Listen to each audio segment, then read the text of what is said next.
Hello and welcome to Pensions in 10 with me, David Brooks, and my colleague Simon Kew. This week, we just look at the Mansion House. Dave, as we mentioned last week to our viewer and listener, there was a Mansion House speech due, which has now taken place. The Chancellor, Rachel Reeves, has outlined a few proposals that are of interest to those of us in the pensions world. Do you want to give us a quick rundown of what you found? Yeah, I will do. Yeah, it's pretty big stuff, really. I mean, it's been fairly well trailed, so this may not come out of a clear blue sky for all of you. But primarily, she's been looking at the LGPS and then also looking at the DC savings sector. And we've obviously been taking inspiration over the last few. I mean, you'd have to be living under a rock not to have seen the amount of times that Canada were mentioned or Australia as being the paragons of pensions virtue that the UK should copy. And so we're taking elements of Canada, inspiration from the way they pool their public sector's pensions. And so we're looking at LGPS, where they've 360 billion of assets spread across these 86 authorities, but then subdivided amongst different administering authorities where the funds are actually invested. And I think what the Chancellor wants is those funds to be consolidated further, greater pooling, some standards in there for the administering authorities around governance and knowledge, understanding, and fit and proper people and that sort of stuff. So they're going to do a lot of work in there, obviously, with the subtext of getting more assets investing in the UK and productive assets in particular, infrastructure, those kind of things. So I think they're looking at targeting around, I think 80 billion, was it? I think 80 billion in allocations towards infrastructure with just from the LGPS alone. So that's an area the government probably has more control than the private sector. So they probably are able to influence this and make this happen. But that's going to be a key goal of theirs. The second area around DC, this is where we're looking to Australia, where the Australia system has lots of quirks that we don't have in the UK. But one of the key things in Australia they have are fewer, larger pension schemes. We are an incredibly fragmented space in the UK, and so the Chancellor wants us to look more like that. So they want fewer, larger pension schemes, and with the understanding that if you had fewer, larger pension schemes, you'd be able to allocate more money to infrastructure because you'd have greater efficiencies and economies of scale and all those sorts of things as well. So that's where the mega funds, well, mega funds kind of applies to both, but mega funds here in the DC space. So we're going to have mega pension funds. So looking at the 60 sort of master trust slash providers and saying, well, we want fewer of those. I mean, we're probably down to around 10, maybe less. That's probably not like fewer, might be the area they're thinking. The consultation goes into a lot of detail around what sort of size they're looking at, because there isn't a great evidence base in what particular size is 10 million or billion. I can't get my millions and billions right today. Bear with me, listener. Bit of a cold. So we've got 10 billion, 25 billion, 50 billion. What's the right number? So the consultation does go into that into quite some detail around trying to get some evidence base around what we think is the right size.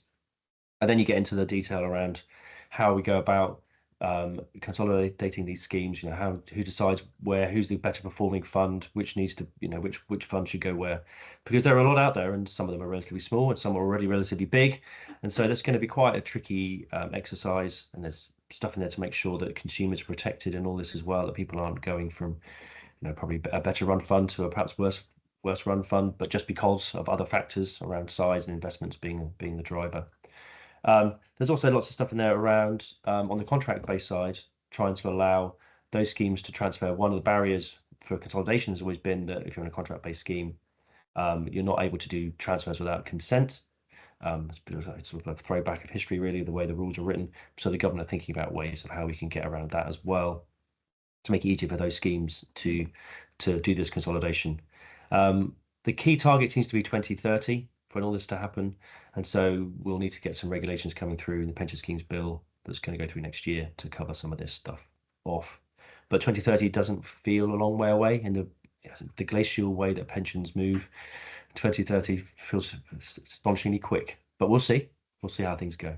Sam, I don't know if you've got any. I've waffled on for ages there, so I could keep going, but in case you're champing at the bit and you want to get in. Well, I know you can keep going, Dave, because we've been speaking about very little else for the last few days. So, yeah, I mean, the question remains, of course, what's this going to be invested in? So what will the vehicle look like for pension funds or these mega funds and LGPS to actually put money into.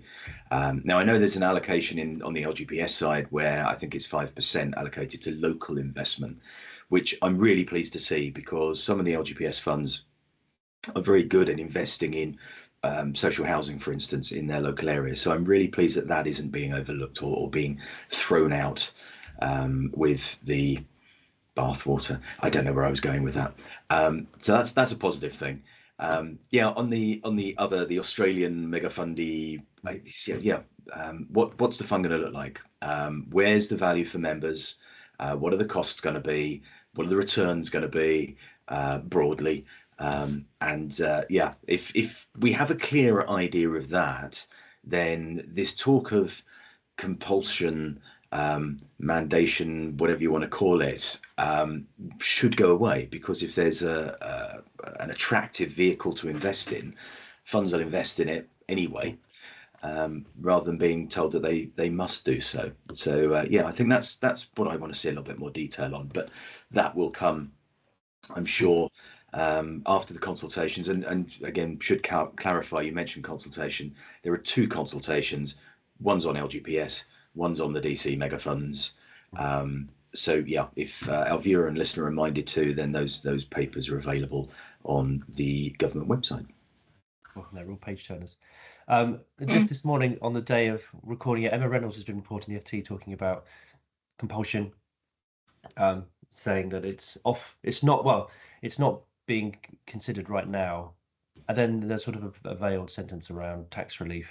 So I don't think it's ever, like you've just said, I don't think it'll ever happen, to be honest. I think it'll always be there in the background, perhaps, if things aren't working quite the way they want. But I think the number of hurdles around fiduciary duties, safeguarding members' outcomes, all these sorts of things, and they're not just words, they're not just things that people say just to sort of put that out of the government's mind. I think they are very real material challenges to a government coming along and saying you should be investing in this, especially some commentators talking upwards of 25% allocations to UK assets, these kind of things. It starts getting a bit scary, to be honest.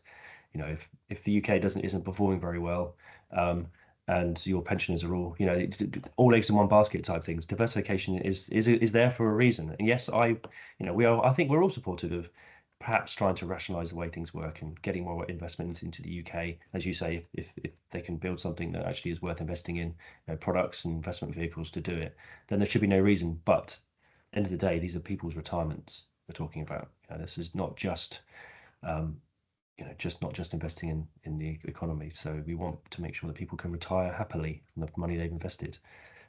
That's paramount, really, to everything, and will remain so. And I think that's why compulsion will be forever sort of in there, but I don't think it can happen. And quite frankly, Dave, it shouldn't happen. And the reason it shouldn't happen, above all else, and your point about the member is absolutely, we shouldn't ever forget that it's all about the member. All of this, can they access their money? Will they have enough money? That sort of thing. If a government is going to compel, and of course that's within their ambit, if they want to do that, they can compel. But your point around fiduciary duty and whatever else, if it goes wrong, and you are telling me I must do it, then if it goes wrong, I'm coming after you to make it good again, to get us back to the point before you made me do it. So what is the compensation system going to be if, as you say, UK is not performing well, therefore the assets don't perform well, blah, blah, double jeopardy and all of that? Yeah. That's why I don't think compulsion will happen, because the government won't be on the hook for it. So they're not going to mandate it. If they did, they would have to be on the hook for it. So it's not going to happen for so many different reasons, but it isn't officially off the table, because it's that sort of the stick that's being held over people saying, well, we could make you do it. Yeah. And yes, you could, but really, logically, that would make no sense at all. Yeah. I just want to finally touch on as well, anyone who's involved with DB pensions, there's very little in the Mansion House. Well, very little, zero. So any suggestion of using surpluses to invest in productive assets, these kind of things, don't seem to be front of mind for the government, so it doesn't feel like that's going to happen anytime soon. I think that's been my sense for a while. Personally, I think the DB space is on such a trajectory towards endgame and risk transfer, these kind of things. And there's some schemes will run on, but even those schemes may not have the sufficient time horizons to warrant investing in illiquid assets like this, covenant visibility and all these sorts of things in consideration in relation to the funding code. Funding code is incredibly flexible. It's very hard, but still, it's a very different beast. And I think that ship has sailed. God, I was about to say something about horses and sailing. Then I'm riddled with cold, and my brain is really not functioning. But I think I managed to make a couple of sentences in there. Let's hope so. You certainly did, Dave. Well, dear viewer and listener, that's our roundup of the Mansion House speech. I hope you enjoyed it. There are many things in there that you may be interested in, and probably some that you're not. Thank you very much for bearing with us. We hope to see you next week. In the meantime, like, subscribe, comment, get in touch with us. We do like our interactions with our viewer. And we'll see you next week. Have a great week.